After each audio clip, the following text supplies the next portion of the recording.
My name is Merryn Omotayo Alaka. I'm an interdisciplinary artist based here in Phoenix, Arizona.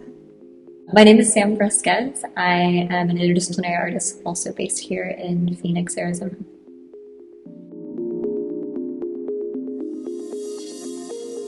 For us in this specific project, we're really interested in unpacking some of our previous works. We've been collaborating since the spring of 2018, and so a lot of our collaborative works have simultaneously felt both alien and familiar because of their medium, which is hair.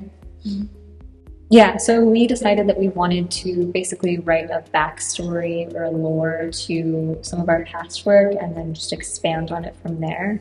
We are really interested in, we both have been watching a lot of science fiction, and science fiction has really always been a part of the mainstream, but has very much so broken into the mainstream in a big way recently, I think as a means of coping. So we were interested in exploring that and getting to know our own work from that lens. So, like we had mentioned before, the work was inspired by science fiction. Specifically, we were thinking about writers such as Jordan Peele and Charlie Brooker and Octavia Butler. And so for our work specifically, we wanted to focus more on hair as an organism and elaborate more on its regenerative capabilities, which it does naturally. And we also were interested in creating a story for us, written by us. Yeah, so like a lot of science fiction, our writing is based in reality. We were really interested in these starfish called Linkia starfish.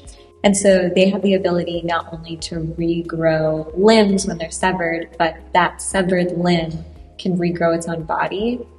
And so we discovered that when a yaki ponytail is detached from a head, either falling off by force, whatever, that they evolve into connect-lawn trees. The development of the connect-lawn tree is a pretty extensive process. So once the yaki ponytail is detached from said head, there are four stages. So it starts with the detachment, and then the ponytail survives on the nutrients that's in the hair. And then after that, it starts growing into a sort of bubble-like form. Yeah, and from the bubble form, the bubbles are they resemble just kind of like light and airy forms, and they're kind of clamped together by these hair clamps, and similar to any other type of like hard keratin, like nails or horns. And so the next, stage after that is the bubbles start to, form and grow into larger hair bundles, and their length can vary between 5 feet to 6 feet. And in that stage, they just continue to grow wider as well as longer. Mm-hmm. Yeah. And then before their final stage, they shed their hair clamps and grow into fuller connect-lawn trees. And it's still relatively unknown how large they can grow into. Yeah.